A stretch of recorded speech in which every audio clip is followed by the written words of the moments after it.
నమస్కారం ETV news కు స్వాగతం ముఖ్యాంశాలు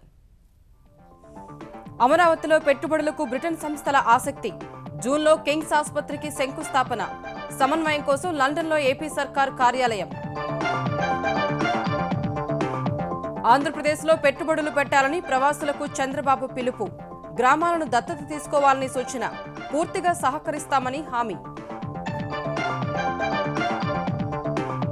ప్రజల ఆకాంక్షలకు అనుగుణంగా తెలంగాణ బడ్జెట్ గవర్నర్కు వివరించిన కేసీఆర్ సంక్షేమం సాగునీటి రంగాలకు అధిక ప్రాధాన్యమిస్తున్నట్లు వెల్లడి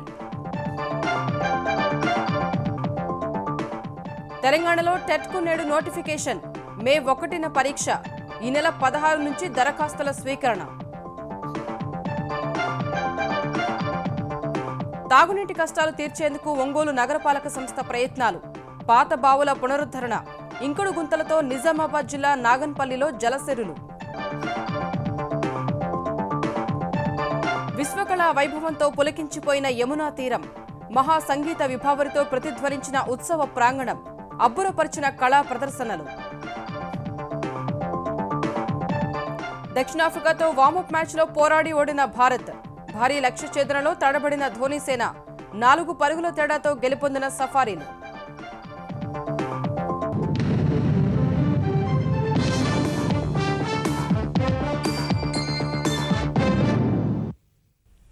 ప్రపంచ స్థాయి నగరంగా నిర్మితమవుతున్న ఆంధ్రప్రదేశ్ రాజధాని అమరావతిలో పెట్టుబడులు పెట్టేందుకు బ్రిటన్ సంస్థలు ముందుకొస్తున్నాయి. ప్రపంచవ్యాప్తంగా పేరుగాంచిన కింగ్స్ ఆసుపత్రి అమరావతిలో శాఖను ప్రారంభించనుందని లండన్లో పర్యటిస్తున్న ముఖ్యమంత్రి చంద్రబాబు ప్రకటించారు. అక్కడి తెలుగువారితోనూ భేటీ అయిన బాబు ఆంధ్రప్రదేశ్లో గ్రామాలను దత్తత తీసుకోవడం సహా పెద్ద ఎత్తున పెట్టుబడులు పెట్టేందుకు కృషి చేయాలని పిలుపునిచ్చారు. ఆంధ్రప్రదేశ్ రాజధాని అమరావతికి పెట్టుబడులు ఆకర్షించేందుకు లండన్లో పర్యటిస్తున్న ముఖ్యమంత్రి చంద్రబాబు బృందం శనివారం పలు సంస్థల ప్రతినిధులతో చర్చలు జరిపింది. స్మార్ట్ సిటీ అంశంపై అత్యున్నత సంస్థలతో సమావేశమైన బాబు రాష్ట్రంలో వనరులు, అవకాశాలను వారికి వివరించారు. దాదాపు 22 సంస్థలు పెట్టుబడులు పెట్టేందుకు మొగ్గు చూపాయని వెల్లడించారు. వీరందర్నీ సమన్వయం చేసుకోవడం సహా మరికొన్ని పెట్టుబడులు సాధించేందుకు లండన్ అమరావతి కార్యాలయం ఏర్పాటు చేస్తున్నట్లు ముఖ్యమంత్రి వెల్లడించారు. ఆర్థిక అభివృద్ధి బోర్డు పర్యవేక్షణలో ఈ కార్యాలయం పనిచేస్తుందని వివరించారు. పర్యటనలో భాగంగా లండన్లోని కింగ్స్ ఆసుపత్రి ప్రతినిధులతో కూడా చర్చలు జరిపినట్లు వెల్లడించిన ముఖ్యమంత్రి నైటింగేల్ నర్సింగ్ సంస్థతో కలిసి అమరావతిలో 1000 పడకల ఆసుపత్రికి త్వరలోనే శంకుస్థాపన చేయనున్నట్లు వెల్లడించారు. Recently, when PM visited here, they had an MOU for 11 hospitals to be set up in India. King's Hospital, London, and also Nightingale Nursing Institute. They want to collaborate. Ultimately, they want to set up one of the best institute in Amravati. And also, they want to make this institute as headquarters for all other 11 hospitals they are going to set up in India. And also, they are going to start manufacturing all equipment required for the hospitals. That also they want to make it Amravati as headquarters. June first week or second week, they want to lay the foundation and they want to complete within 2 years' time total project. బ్రిటన్లో స్థిరపడిన దాదాపు 200 మంది ప్రవాసాంధ్రులతో ప్రత్యేకంగా సమావేశమైన చంద్రబాబు రాష్ట్రాభివృద్ధిలో పాలు పంచుకోవాలని కోరారు. ఆకర్షణీయ గ్రామాల పథకంలో భాగంగా సొంత గ్రామాలతో పాటు మరికొన్ని గ్రామాలను దత్తత తీసుకోవాలని సూచించారు. మీరు ఒక ప్రైవేట్ దేశంలో ఉన్నారు, డెవలప్డ్ నేషన్ లో ఉన్నారు. మీకు ఆల్ బెస్ట్ ప్రాక్టీసెస్ ఇప్పుడు ఉన్నాయి, ఆల్ టెక్నాలజీస్ అవైలబుల్ ఉన్నాయి. You are enjoying. ఇండియాలో ఏ స్టేజ్ లో ఉందో మీకు ఒక ఐడియా ఉంది. ఈ రెండు ఇంటిగ్రేట్ చేయాలి. Either tourism, agriculture, health, industry, education అన్నింటిలో మీరు తేగలిగితే మాత్రం చాలా బాగుంటుంది. మీ లైవ్లీహుడ్ చూసుకుంటూనే సమాజం పట్ల ఒక 5 నిమిషాలుగా మీరు ఆలోచిస్తే మీకు చాలా పేరు వస్తుంది. మనతో సమానంగా పుట్టిన వ్యక్తులు గ్రామాల్లో ఉన్నారు. ఆ విషయం మీరు గుర్తుపెట్టుకోండి. అంతకుముందు లండన్లోని బ్రిటిష్ మ్యూజియంను సందర్శించిన చంద్రబాబు బృందం అమరావతి చరిత్ర, పురాతన కట్టడాల అవశేషాలు, ఇతర వస్తువులను పరిశీలించింది. తెలంగాణ ప్రజల ఆకాంక్షలకు అనుగుణంగా బడ్జెట్ రూపొందిస్తున్నట్లు ముఖ్యమంత్రి కేసీఆర్ గవర్నర్ నరసింహన్కు తెలిపారు. వాస్తవ అవసరాలు, ఆచరణాత్మక విధానాల ప్రాతిపదికన ఆయా రంగాలకు కేటాయింపులు జరుపుతున్నట్లు వివరించారు. శనివారం రాజ్భవన్లో గవర్నర్తో భేటీ అయిన కేసీఆర్ ఈసారి బడ్జెట్లో సంక్షేమం, నీటిపారుదల, మిషన్ భగీరథ వంటి పథకాలకు పెద్దపీట వేస్తున్నట్లు వెల్లడించారు. మరోవైపు రేపు శాసనసభలో ప్రవేశపెట్టే బడ్జెట్ను ఆమోదించేందుకు తెలంగాణ మంత్రివర్గం ఈ సాయంత్రం సమావేశం కానుంది. తెలంగాణ బడ్జెట్ సుమారు 1,30,000 కోట్ల రూపాయల అంచనాతో రూపొందించే అవకాశం కనిపిస్తోంది. తెలంగాణ శాసనసభలో గవర్నర్ ప్రసంగానికి ధన్యవాదాలు తెలిపే తీర్మానంపై నేటితో చర్చ, సమాధానం పూర్తి కానుంది. శనివారం చర్చ ప్రారంభం కాగా మిగిలిన చర్చను ఇవాళ పూర్తి చేయడం సహా ముఖ్యమంత్రి కేసీఆర్ సమాధానమిస్తారు. ఇవాల్టి సమాధానానికి సంబంధించి మంత్రులు, అధికారులతో కలిసి రాత్రి పొద్దుపోయే వరకు ముఖ్యమంత్రి కసరత్తు చేశారు. ప్రశ్నోత్తరాల్లో భాగంగా మెట్రో రైల్, దళిత గిరిజన ఉప ప్రణాళిక, కొత్త విద్యుత్ ప్రాజెక్టులు, యాదాద్రి వరకు ఎంఎంటీఎస్ రైలు, ఎల్ఈడీ బల్బులు, ఉద్యానవన సంస్థ ఏర్పాటు, ఉర్దూ మీడియం పాఠశాలల్లో వసతులు, గ్రామ పంచాయతీ కార్యాలయాలకు కొత్త భవనాలు వంటి అంశాలు సభ ముందుకు రానున్నాయి. తెలంగాణ తెలుగుదేశం ఎమ్మెల్యేలను తెరాసలో విలీనం చేసే విషయంలో సభాపతి వెంటనే నిర్ణయం తీసుకోవడం తమకే మేలు చేస్తుందని తెదేపా శాసనసభాపక్ష నేత రేవంత్ రెడ్డి వ్యాఖ్యానించారు. ఇందుకు సంబంధించిన సమాచారాన్ని 2-3 రోజుల్లో స్పీకర్ కార్యాలయం నుంచి తీసుకుని న్యాయస్థానాన్ని ఆశ్రయిస్తామని ఆయన వెల్లడించారు. సభాపతి నిర్ణయాన్ని న్యాయస్థానం తప్పుపడితే తర్వాత తాము స్పీకర్కు ఇచ్చిన అనర్హత ఫిర్యాదుపై నిర్ణయం తీసుకోవాల్సిన పరిస్థితి ఏర్పడుతుందని అసెంబ్లీ లాబీలో రేవంత్ రెడ్డి వ్యాఖ్యానించారు. శాసనసభలో తనకు ఉద్దేశపూర్వకంగానే వెనక సీటు కేటాయించారని ఆరోపించారు. తెలంగాణలో ఉపాధ్యాయ అర్హత పరీక్ష టెట్ నిర్వహణపై ఉత్కంఠ వీడింది. ఈ మేరకు మే 1న టెట్ నిర్వహించాలని నిర్ణయించిన ప్రభుత్వం పరీక్షకు సంబంధించిన క్లుప్త ప్రకటనను నేడు విడుదల చేయనుంది. ఇప్పటికే 3 సార్లు ప్రకటన ఇచ్చి పరీక్షను వాయిదా వేసిన తెలంగాణ సర్కారు ఈసారి ఎలా అయినా దీన్ని పూర్తి చేయాలని భావిస్తోంది. ఈ మేరకు టెట్ ప్రకటన పూర్తి సారాంశం, విధి విధానాలు ఈ నెల 15న మరోమారు విడుదల చేసే పూర్తిస్థాయి ప్రకటనలు ఉంటాయని పాఠశాల విద్యాశాఖ వెల్లడించనుంది. ఈ నెల 16 నుంచి 31 వరకు దరఖాస్తులు స్వీకరిస్తారు. ప్రపంచ సాంస్కృతిక ఉత్సవంతో యమునా నదీ తీరం పులకిస్తోంది. ఆర్ట్ ఆఫ్ లివింగ్ ఫౌండేషన్ ఆధ్వర్యంలో 2వ రోజు అట్టహాసంగా సాగిన కళా సంబరం వేర్వేరు దేశాలు, జాతుల మధ్య సాంస్కృతిక బంధాన్ని బలోపేతం చేయడంలో తనదైన పాత్ర పోషించింది. 8,500 మంది సంగీతకారులు నిర్వహించిన విభావరితో ఉత్సవ ప్రాంగణం ప్రతిధ్వనించింది. ప్రపంచ కళల్ని అందరికీ పరిచయం చేస్తూ భారతీయతను ప్రపంచ మానవాళికి చాటి చెప్పింది. ఆర్ట్ ఆఫ్ లివింగ్ ఫౌండేషన్ 35 వసంతాలు పూర్తి చేసుకున్న శుభ సందర్భాన ఢిల్లీలో నిర్వహించిన ప్రపంచ సంస్కృతి ఉత్సవం అట్టహాసంగా సాగుతుంది. వివిధ దేశాల సంస్కృతులకు పరిచయ వేదికగా నిలిచి వసుధైక కుటుంబ కలను సాకారం చేసుకునే దిశగా మరో అడుగు వేసింది. ప్రపంచ సంస్కృతి ఉత్సవం 2వ రోజున గురు పూజ ప్రత్యేక ఆకర్షణగా నిలిచింది. అన్ని సంప్రదాయాల్లోని వైశిష్ట్యాన్ని కీర్తిస్తూ ఆర్ట్ ఆఫ్ లివింగ్ ఫౌండేషన్ కు చెందిన 15,000 మంది వాలంటీర్లు సంయుక్తంగా చేసిన ప్రార్థన అందరిలో ఆధ్యాత్మిక భావనను రెట్టింపు చేసింది.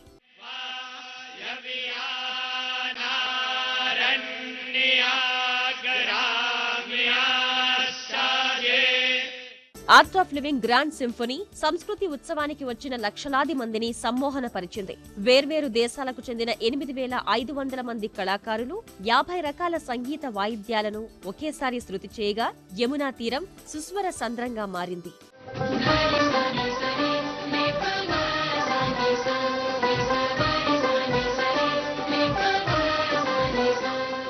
మనకు మార్గదర్శనం చేస్తూ కష్టాల్లో ఉన్నప్పుడు తోడుగా నిలవడమే ధర్మానికున్న అసలైన ఉద్దేశమని ఆర్ట్ ఆఫ్ లివింగ్ ఫౌండేషన్ వ్యవస్థాపకులు శ్రీ రవిశంకర్ అభిప్రాయపడ్డారు.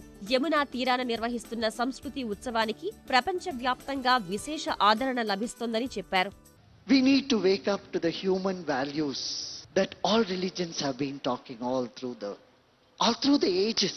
धर्म का अर्थ यही है जो हमको थामे रखें, गिरने से ऊपर उठा के रखें, मगर हम भूल भाल गए इन सब चीज को. जैसे मैंने कल बताया 5 चीजें हम सबको जोड़ती है. एक तो क्रीड़ा, दूसरी कला और तीसरा व्यापार और चौथा विचार और विज्ञान. समझो विचार माने विज्ञान. 5वीं चीज है अध्यात्म जो सभी धर्म का सार है. उस अध्यात्म का एक सम्मेलन यहाँ चल रहा है. భారత్లోని 8 సంప్రదాయ నృత్య రీతుల్లో ఒకటైన ఒడిస్సీ నాట్యంలోని రమణీయతను ప్రపంచానికి చాటి చెప్పింది సంస్కృతి ఉత్సవం. 1600 మంది ఒడిస్సీ కళాకారుల బృందం లయబద్ధంగా చేసిన దశావతార నృత్యం చూపరుల్ని కళ్లు తిప్పుకొనియకుండా చేసింది.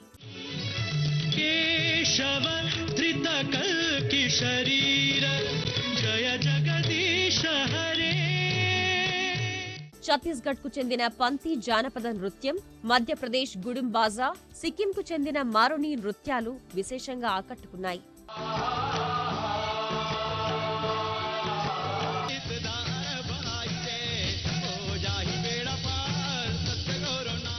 పంజాబ్ యువత ప్రదర్శించిన బాంగ్రా నృత్యం ఆహుతులందర్నీ ఉత్సాహపరిచింది.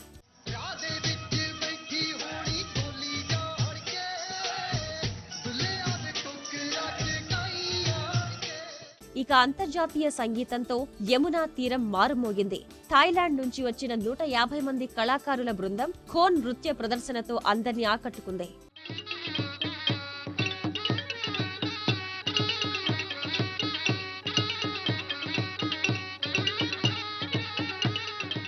రష్యా కళాకారుల బృందం చేసిన జానపద కళింక నృత్యం, బెలారస్ సంప్రదాయ జానపద నృత్య ప్రదర్శన, స్విట్జర్లాండ్ ఆల్పైన్ హార్న్ సంగీతం యమునా తీరంలో ప్రతిధ్వనించింది.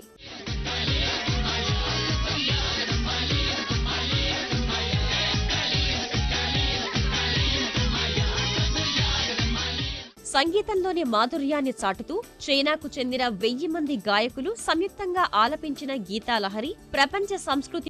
పల్లెల్లో మంచినీటి వనరు అంటే మొదట గుర్తొచ్చేది బావులే. పల్లి దాహం తీర్చే ఓయాసిస్లో బావులే. రక్షిత మంచినీటి పథకాల పనితీరు ఎలా ఉన్నా ఇటీవల బావుల ప్రాధాన్యం బాగా తగ్గిపోయింది.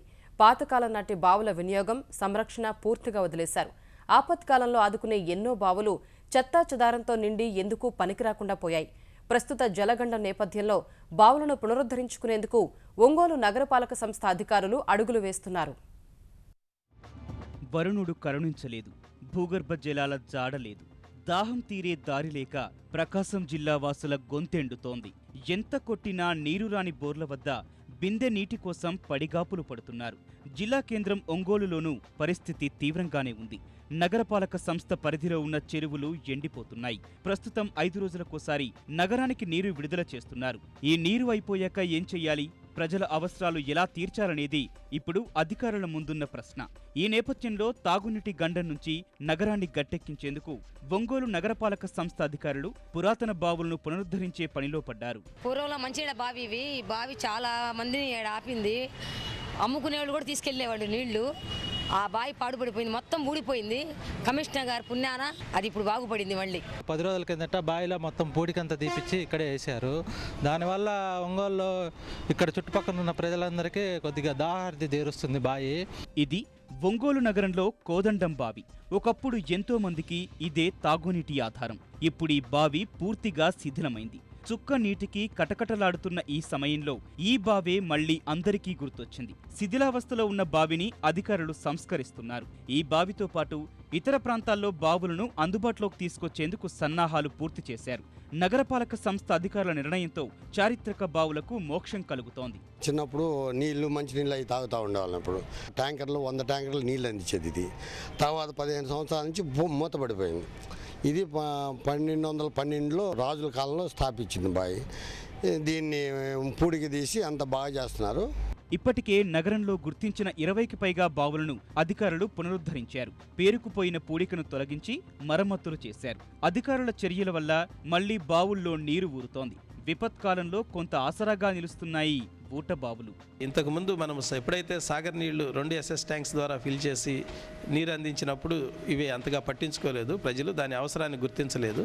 రాబోయేటువంటి నీటి ఎద్దడిని ఉద్దేశించి అన్ని బావుల్ని మరమ్మతులు చేసి వాటిని ఉపయోగంలోకి తీసుకురావడం జరిగింది. టోటల్గా 30 బావుల్ని ఐడెంటిఫై చేశాము. అందులో ప్రస్తుతానికి 25 బావులు బాగు చేయించి ఉపయోగంలో తీసుకురావడం జరిగింది. దాహం తీర్చే ఏ జలవనరునైనా సంరక్షించుకోవడం మన బాధ్యత. మీ చుట్టుపక్కల నీటి వనరులను కాపాడుకుంటే విపత్కాలంలో దాహార్తిని తీర్చి ఆదుకుంటాయి. ఒంగోలు నగరపాలక సంస్థ అధికారుల ప్రయత్నాన్ని ప్రశంసించవచ్చు. ఈ ప్రయత్నం కొంతమేర ఫలితాన్నిస్తున్నాయి. జిల్లాలోని ఇతర పురపాలక సంఘాలు ఈ దిశగా దృష్టి సారించాయి. 4 ఏళ్ల క్రితం ఆ గ్రామస్తులు తీసుకున్న నిర్ణయం పల్లె రూపురేఖల్నే మార్చేసింది. చుట్టుపక్కల గ్రామాలు తాగునీటికి అల్లాడుతుండగా ఆ ఊరు మాత్రం జలసిరులతో కళకళలాడుతోంది. ఓ స్వచ్ఛంద సంస్థ వేయించిన అడుగులు, జిల్లా అధికారుల సహకారం, పల్లెవాసుల సంకల్పం అన్నీ కలగలిపి జలరాశికి నాంది పలికేలా చేసింది. నేడు అదే నిర్ణయం నిజామాబాద్ జిల్లా నాగన్పల్లి తాగునీటి కష్టాలను గట్టెక్కించింది.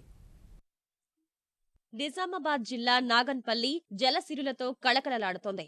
ఈ గ్రామానికి 6 కిలోమీటర్ల దూరంలోని బోధన్ మాత్రం తీవ్ర నీటి ఎద్దడిని ఎదుర్కొంటోంది. పక్కనే మంజీరా నది ఉన్నా పొరుగున పల్లెల్లో నీటి జాడలేదు.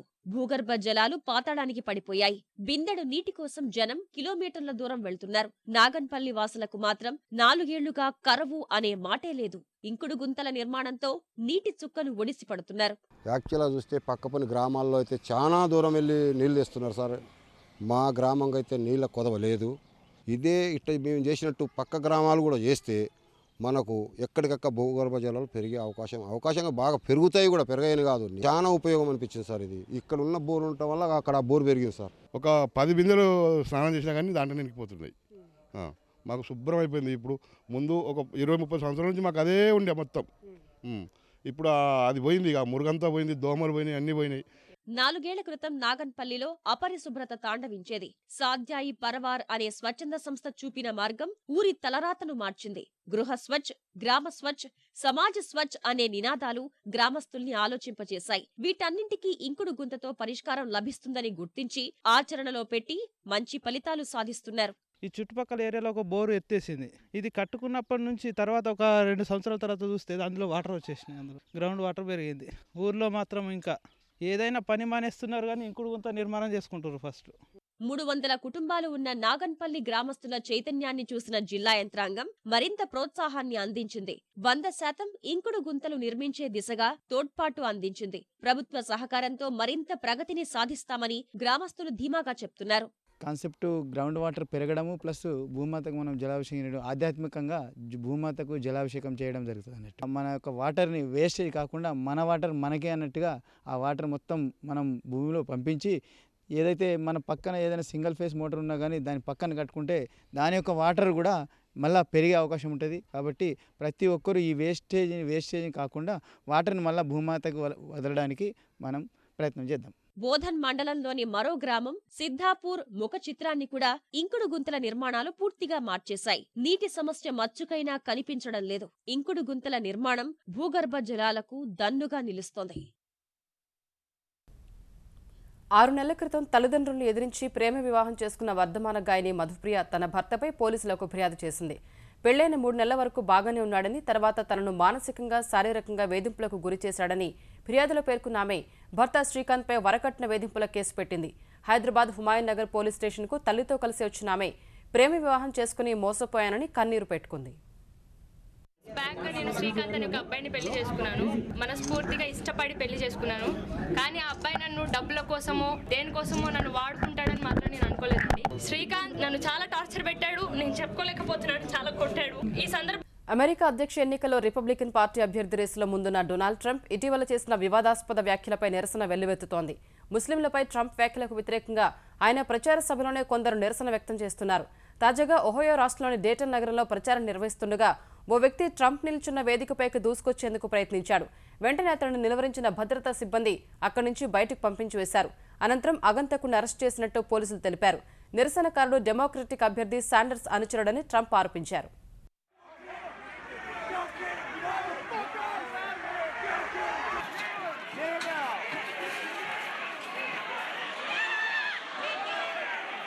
So folks, here's what happens.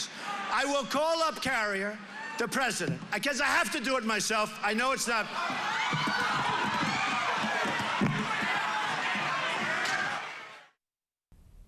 ఎన్నికల సమయంలో తప్పుడు వివరాలు సమర్పించే అభ్యర్థులకు 2 ఏళ్ల జైలు శిక్ష విధించాలనే ప్రతిపాదనను కేంద్ర న్యాయశాఖ పరిశీలిస్తోందని కేంద్ర ప్రధాన ఎన్నికల కమిషనర్ నజీం జైదీ తెలిపారు. విదేశాల నుంచి విరాళాలు సేకరిస్తున్న ఎన్నికల ట్రస్ట్ నుంచి నల్లధనం నాకది నీకిది పద్ధతిలో రాజకీయ పక్షాలకు చేరుతోందని హైదరాబాద్లో ఎన్నికలు రాజకీయ సంస్కరణలపై నిర్వహించిన 12వ వార్షిక సదస్సులో నజీం జైదీ అనుమానం వ్యక్తం చేశారు. లా కమిషన్ ద్వారా కేంద్ర న్యాయశాఖ ఈ అంశాన్ని పరిశీలిస్తోందని ఆయన వెల్లడించారు. These registered and unrecognized political parties may be conduit for black money. We don't know.